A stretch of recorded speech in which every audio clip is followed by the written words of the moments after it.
बहुत ताकतवर है। हमें किसी विधायक, सांसद, मुख्यमंत्री, प्रधानमंत्री की भी ज़रूरत नहीं है। वो हम आपको बताएँगे। मैं पहले से कुछ नहीं बोलता हूँ, फिर आप देखना क्या होगा। हालाँकि गरीब शब्द मुझे बहुत बुरा लगता है, कोई गरीब नहीं है जब इतना।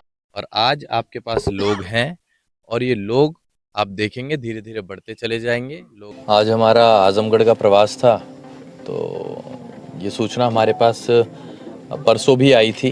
पीड़ित परिवार से हमारी बात करवाई थी विशाल भाई ने, और तब हमने इन्हें कहा था कि बहुत जल्द हम आएंगे। तो आज तो हम एक सामाजिक जिम्मेदारी निभाते हुए पीड़ित परिवार से, उनकी माताजी से बात करने आए हैं और क्या कार्रवाई किस तरीके से चल रही है उसकी जानकारी लेने आए हैं। और यहाँ आकर हमने जब देखा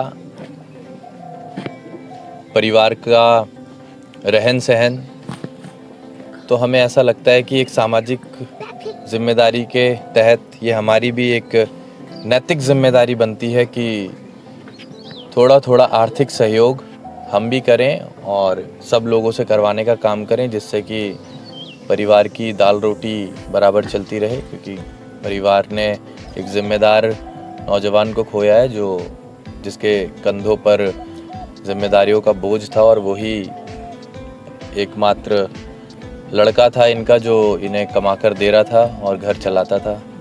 तो अभी तो फ़िलहाल हम पीड़ित परिवार से इसी चीज़ को लेकर मिलने आए हैं। ये अभी जांच जो चल रही पूरी तरह से हुई नहीं, पुलिस गुमराह, 8 दिन हो गए अभी तक गुमराह, गिरफ्तार नहीं हुए वो लोग। अभी हमें जानकारी दी है इन्होंने कि एसपी साहब कह रहे हैं कि 2 से 3 दिन का समय दीजिएगा। क्राइम ब्रांच को ये मामला हैंडओवर किया गया है। तो अब हम कहते हैं 2 से 3 दिन क्या, आप बल्कि 4 दिन ले लीजिएगा। 4 दिन में अगर आप पीड़ित परिवार को और उन लोगों को संतुष्ट नहीं कर पाए जो इस दुख की घड़ी में पीड़ित परिवार के साथ मिलने आ रहे हैं, तो फिर प्रशासन की ही वो जवाबदेही होगी। तो हम चाहते हैं कि प्रशासन उचित कार्रवाई करे, और सीडीआर की हम मांग करते हैं कि एक क्लियर पिक्चर तो हमें तभी मिल पाएगी जब कॉल डिटेल्स हमारे पास आएंगी, और उसके बाद ही पता चल पाएगा कि असली मामला क्या था। एक सवाल और सर, ये सबसे बड़ी समस्या है कि हमारे प्रदेश में जो गरीब तबके के लोग हैं, मजलूम लोग हैं, उनकी आवाज़ को अक्सर दबाने का काम किया जाता है। वही हादसा इस परिवार के साथ भी हुआ है, तो इस पे आप क्या अपनी राय रखना चाहिए? ये न सिर्फ इस प्रदेश की बात है, बल्कि ये तो इतिहास गवाह है। जहाँ कमज़ोर आदमी होगा उसे दबाया ही जाएगा, और हम उन्हीं लोगों का सहारा बनकर अपने संगठन के माध्यम से उन्हीं लोगों के सुख दुख में उन्हीं कमज़ोर लोगों को ताकत देने के लिए आते जाते रहते हैं। तो सिर्फ प्रदेश की समस्या नहीं है, तो जनता कर रही सबकी समस्या है। एक सवाल है जनता के लोगों का है। यहाँ के 10 विधायक समाजवादी पार्टी के हैं। अखिलेश यादव जी हर मुद्दे पे ट्वीट करते हैं, और यहाँ पर अब की बार मुद्दे पे लोग नगण्य रहे, कोई नहीं। अभी आज पहली बार ये आपके यहाँ के जो जिला पंचायत सदस्य हैं विजय यादव जी आपसे मुलाकात की आके, इसके बाद अभी तक कोई आया नहीं। यहाँ के विधायक तो नहीं आया, वो भी नहीं आया। लगभग 8 से 10 दिन हो गया, कोई मिलने नहीं आ रहा था। जब ये सारी चीज़ें मीडिया में फैली, तब जाके लोग यहाँ पे उपस्थित हुए हैं, तब जाके यहाँ पे लोग आना शुरू किए हैं। कहीं डर तो नहीं रहे? देखिए साहब, डरने की बात, ये सब चीज़ें तो मैं बोलता हुआ अच्छा नहीं लगूंगा।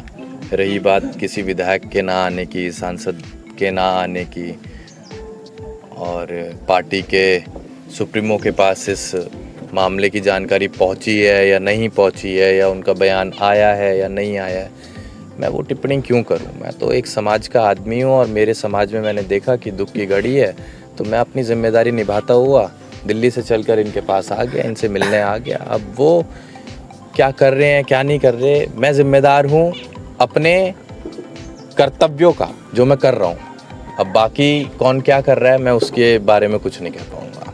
जैसे परिवार की मांग है, जैसे एक लड़का इनका है, तो उसको भी सुरक्षा मुहैया कराई जाए। इसी के साथ साथ जो है इन परिवार को न्याय चाहिए। इनका कहना बस हमें न्याय चाहिए, वो जिस प्रकार से पुलिस प्रशासन करे।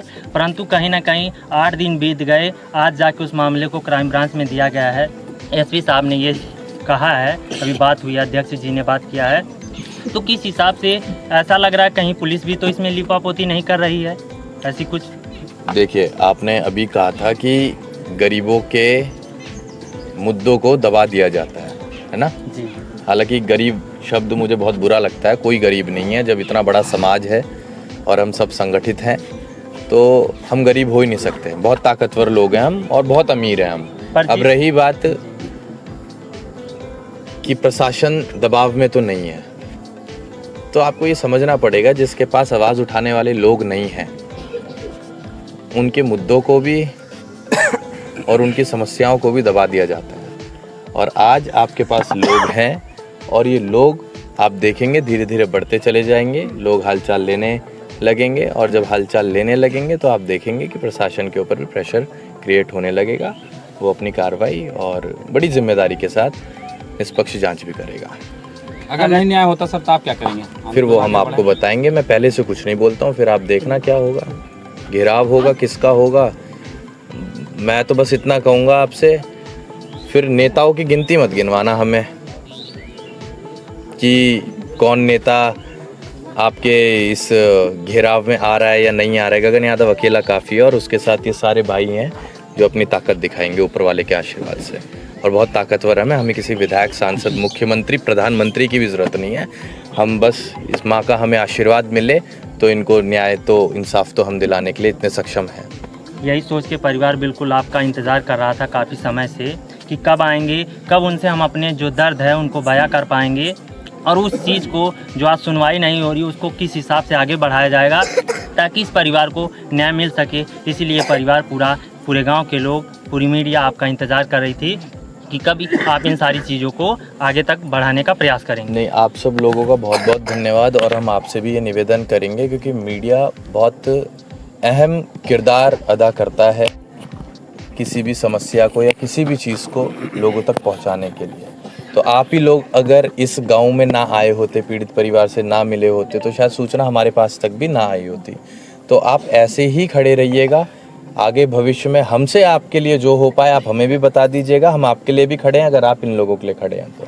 बस इनकी आवाज़ बनने का आप काम कीजिएगा और इन्हें आप सहारा दीजिएगा। बाकी हमसे जो भी कुछ हो आप हमें बताइएगा। रही बात आपने सुरक्षा की कही थी इससे पहले, तो हमने आते ही कह दिया था कि गुजरात में इनका छोटा बच्चा जो है वो काम करता है, तो पूरे गुजरात में उसे किसी प्रकार की कोई समस्या नहीं आएगी, इसका हम आश्वासन देते हैं, भरोसा दिलाते हैं। बाकी ध्यान इनको अपना खुद रखना पड़ेगा। हम तो सिर्फ सहारा बनकर आए हैं, 24 घंटे तो हम साथ में नहीं रहेंगे ना, तो हम अपनी जिम्मेदारी लेते हैं। अपनी जिम्मेदारी के चलते हम इतना कहते हैं कि आप से अगर हो पाए तो इनकी समस्या दिखाने का काम करें और ये अपना ध्यान रखें। बाकी हम ईश्वर के आशीर्वाद से जो आप लोगों की मांग होगी उस मांग के चलते हम लोग तो रोज़ चल ही रहे हैं, आपको संतुष्ट करने का काम करेंगे।